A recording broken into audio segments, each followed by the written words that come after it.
No importa lo que te detenga, despierta tus sentidos con la fuerza del tigre y el poder de hierbas aromáticas legendarias. Tiger Balm actúa rápido para calmar, revitalizar y restaurar. Siéntete mejor y vuelve a disfrutar la vida con Tiger Balm. Hemos conocido hasta ahora el sumario del caso Leire, el sumario que apunta que la conocida como Fontanera de Ferraz tuvo 3 reuniones con la directora de la Guardia Civil. La directora borró sus mensajes con Leire Díez. En el sumario se leen las maniobras de Leire, que presumía de lo bien que se le daba la fontanería, para torpedear y desprestigiar a quienes investigaban al entorno de Pedro Sánchez. Y de hecho, la Guardia Civil concluye que toda esta trama, que supuestamente pagaba el PSOE, tenía como objetivo proteger los intereses del presidente del gobierno.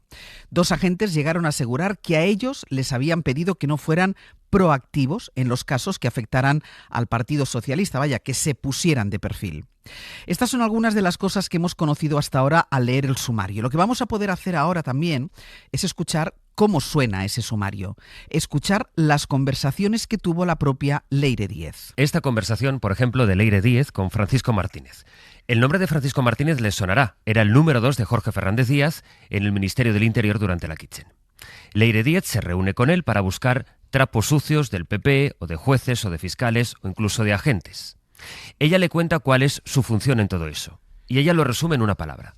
Dice Leire Díez que la intención de todo esto es limpiar. Obviamente, la intención de todo esto es limpiar, ¿vale? Yo no estoy aquí para otra cosa que no sea limpiar. Yo no estoy aquí para otra cosa que no sea limpiar, le dice a Francisco Martínez, a quien habría ofrecido acuerdos o beneficios en el proceso en su contra, como habría hecho también incluso con el excomisario Villarejo. En diciembre de 2024, Leire Díez se reúne con el capitán de la Guardia Civil, Juan Yepes. Ella le dice a él que va a hablar con la directora de la Guardia Civil. Mi siguiente conversación va a ser con la directora de la Guardia Civil. No, yo con eso no quiero. La mía. Sí, pero la directora general de la Guardia Civil, a ver... es de mi confianza. Sí, pero sí, yo lo sé, y que tú... Pero yo es que no me fío ni del DAO, ni me fío de nada. El DAO es amigo mío. Dice que Mercedes González, la directora de la Guardia Civil, es de su confianza. Esto lo dice Leire Díez. Y en otra conversación, en este caso con un policía de Sevilla que participaba en la investigación de los ERE, se refería así, como ahora escucharán, a la jueza Ayala, de quien también andaba buscando trapos sucios. Oye, hay quien nace con estrella y quien nace estrellado, que está muy mala, que es muy perversa, que hace cosas que nadie haría, pero a la tía sí le hay. Así hablaba la conocida como Fontanera de Ferraz, que según la investigación estaba a sueldo de Ferraz. Sastre, buenos días. Buenos días, Barceló. Con Ángeles Barceló. Hola, muy buenos días. El hecho de que ayer se conociera el sumario nos sitúa ante todas estas novedades que permiten escuchar cómo se movía esta trama por la que están imputados tanto Leire Díez como quien fue secretario de Organización Socialista, Santos Cerdán. También lo está, entre otros, la actual gerente del Partido Socialista. Vamos a explicar primero de dónde salen estos audios que acabamos de escuchar y qué es lo que cambia una vez conocido el sumario. Isabel Vega, buenos días. ¿Qué tal? Buenos días. Una de las principales novedades están las reuniones que Leire Díez tuvo, según la UCO, con la directora de la Guardia Civil, y hasta dónde llevó ese propósito que ella decía que tenía, ese afán por limpiar todo lo que fueran las investigaciones contra el PSOE. Así es. Estos audios fueron intervenidos en los móviles y dispositivos de Leire Díez cuando la detuvieron en diciembre. Algunos son enviados por WhatsApp y otros obedecen a conversaciones con terceros que ella grababa a escondidas, porque el sumario nos ha mostrado que lo hacía. Y ese sumario, quizá la principal novedad que aporta, es que redimensiona la figura de la exmilitante y la capacidad de la trama en esa misión que se les presume de proteger los intereses del gobierno boicoteando causas judiciales. Recoge 3 reuniones con la directora general de la Guardia Civil que habría buscado Leire Díez para perjudicar a la UCO, pero también otras 4 en la Fiscalía, donde ella tendría un contacto al que aún no se pone nombre. Quería conseguirle un pacto con el fiscal nada menos que a Villarejo a cambio de sus audios. Otro detalle que aporta el sumario son cifras. La llamada Fontanera habría cobrado 43.250 euros en cerca de un año por cuenta del PSOE a través de una consultora y un despacho de abogados. Vamos a desarrollar todas estas novedades que nos describía ahora Isabel. Javier Bañuelos, buenos días. ¿Qué tal, Ángeles? Buenos días. ¿Para qué se reunía Leire Díez con la directora de la Guardia Civil? Pues según la UCO, para que Mercedes González frenase a la propia UCO. Tras una de esas supuestas reuniones, Leire Díez le mandó un mensaje por Signal al expresidente de la SEPI en el que le dijo a ver si por lo menos paramos el hinchamiento y nos podemos enfrentar con cierta igualdad de armas. Leire, siempre según su propio relato, tenía confianza con Mercedes, era amiga y quiso alimentar esa vía para desactivar las investigaciones. Tras otra cita, Leire dijo a los suyos que ni la directora de la Guardia Civil se enteraba de lo que ocurría dentro, que no sabía cómo frenar las filtraciones y meterle mano. Pero según la UCO lo consiguió. En una de sus agendas, Leire anotó la frase investigación interna, parar filtraciones. De ahí que la UCO deduce que Leire Díez sugirió a la directora que abriese una investigación a la propia unidad central de la Guardia Civil. No ser proactivos en sus investigaciones sobre el PSOE fue otra de las órdenes que dio el DAO a la UCO. La instrucción vino de arriba, del anterior director de la Guardia Civil, en este caso Leonardo Marcos, que planteó al jefe de la UCO que se pusiesen de perfil ante la investigación del hermano del presidente Pedro Sánchez. Según testificó, uno de los jefes de la Guardia Civil les pidió que hiciesen un informe sobre los correos intervenidos que concluyese que no había nada. Interior no desmiente que estas reuniones se produjeran. Maño lo que dice es que en todo caso no se produjeron en la sede de la Guardia Civil y no sirvieron para que la directora encargase una investigación a la UCO.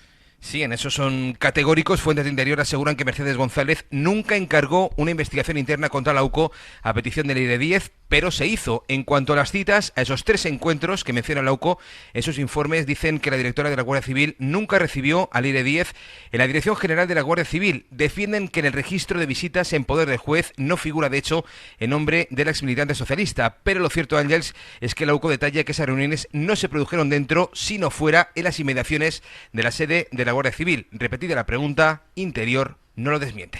Aclaremos otro punto. Pedro Jiménez, buenos días. ¿Qué tal, Ángels? Buenos días. ¿Del sumario se desprende que Pedro Sánchez conocía la trama? La UCO sostiene en sus informes que el presidente del Gobierno conocía los trabajos que hacía la trama para intentar desbaratar las operaciones judiciales que afectaban al PSOE y al Gobierno y al entorno de Pedro Sánchez, porque se trataba de proteger directa o indirectamente sus intereses. Esta afirmación no se basa en mensajes de Sánchez, documentos ni pruebas directas que le incriminen. Los agentes hacen esta inferencia después de analizar las comunicaciones intervenidas a los investigados que hablan del One. La UCO entiende que si a quien llaman el jefe era el exsecretario de Organización Socialista Santos Cerdán y al jefe le daba órdenes el One, ese solo puede ser Pedro Sánchez, que era su superior jerárquico. Y siguiendo la agenda de reuniones de Leire Díez, Pedro, hay también varias reuniones en la Fiscalía supuestamente para negociar pactos incluso con Villarejo. Sí, 4 reuniones. Leire Díez organizó 4 encuentros en la Fiscalía General y presumió de tener una relación directa con el entonces jefe del Ministerio Público, Álvaro García Ortiz. El objetivo era ese, negociar la colaboración del excomisario Villarejo o del exsecretario de Estado de Interior con Mariano Rajoy, que está ahora en el banquillo por el caso Kitchen, Francisco Martínez. El trato era información comprometedora del PP, jueces o fiscales, a cambio de ventajas judiciales. No consiguió nada, ni Villarejo ni Francisco Martínez mantuvieron encuentros con fiscales porque no se lo creyeron, pero ella estaba muy contenta con su trabajo, Ángels, hasta el punto de que el expresidente de la SEPI, Vicente Fernández, le llega a preguntar si es que se va a ver con Pedro Sánchez y ella contesta que no, pero que la reunión con Fiscalía General puede hacer que el presidente directamente me adore. Bueno, los agentes de la UCO encontraron en Ferraz hace unos días que entraron allí en Ferraz, intervinieron los teléfonos de la gerente del PSOE y de 2 trabajadoras del Partido Socialista. Y en casa del exdirigente socialista Gaspar Zarrías encontraron 20.000 euros. Isabel, ¿cómo se movía Leire también y en qué casos trató de influir? Pues en uno de esos audios a los que hemos tenido acceso, ella habla casi de una cuestión de suerte. Tengo la suerte de que cierto prestigio tengo en algunos sitios. Aquí estaba hablando con un antiguo policía de Sevilla sobre formas de perjudicar a la jueza de los SERE, Mercedes Alaya, sacando trapos sucios. Esta es una de las maniobras que destaca la UCO, pero consta también toda una serie de intrigas para perjudicar a un fiscal de anticorrupción mediante una mujer a la que incluso buscaron un trabajo. También muestra el sumario que la trama cocinó una denuncia falsa contra la juez que investigaba al hermano de Pedro Sánchez y la presentó en varias instancias. No prosperó, y eso que Leire Díez tenía escrita la frase «A mí la fontanería se me da muy bien». Pero si hay un hilo conductor aquí son los ataques a la UCO para atribuirles filtraciones, sabiendo además que sus equipos en las distintas causas se repiten. Dañando a uno de esos equipos, se dañaba a todos los demás. Miguel Ángel Campos, buenos días. Buenos días, Ángels. Sabíamos que esta trama surge durante aquellos 5 días de pausa que se tomó Pedro Sánchez cuando imputaron a su mujer. Fue Leire Díez la que acudió a buscar a Santos Cerdán. Sí, la UCO sostiene en su informe que la trama parte de Santos Cerdán, pero en ese mismo informe los agentes muestran la evidencia de lo contrario, que fue Leire Díez quien, aprovechando un momento de turbulencia en el PSOE, buscó y contactó con Cerdán, ofreciéndole la documentación y audios del empresario Pérez Dolcet para destruir las cloacas contra el presidente del gobierno, según sus palabras. Así, en el informe consta como una periodista ya fallecida, amiga de Leire, insta a esta a contactar con Santos Cerdán el 24 de abril de 2024 tras la carta a la ciudadanía de Sánchez para trasladarle toda la información. El sumario refleja que es entonces cuando se produce esa primera reunión, 26 de abril, y a instancias de Leire, y a partir de ahí se desarrolla la supuesta trama. Los agentes Ángels no han hallado hasta ahora un mensaje u orden de Santos Cerdán u otro representante socialista que corrobore que conocían las ofertas supuestamente delictivas de Leire Díez a testigos, jueces o fiscales. Campos, Pedro, Maño, Isabel, seguimos en el abierto. Hasta luego. Perfecto, un abrazo. Pues a todo esto, hoy declara en Badajoz. No importa lo que te detenga, despierta tus sentidos con la fuerza del tigre y el poder de hierbas aromáticas legendarias. Tiger Balm actúa rápido para calmar, revitalizar y restaurar. Siéntete mejor y vuelve a disfrutar la vida con Tiger Balm.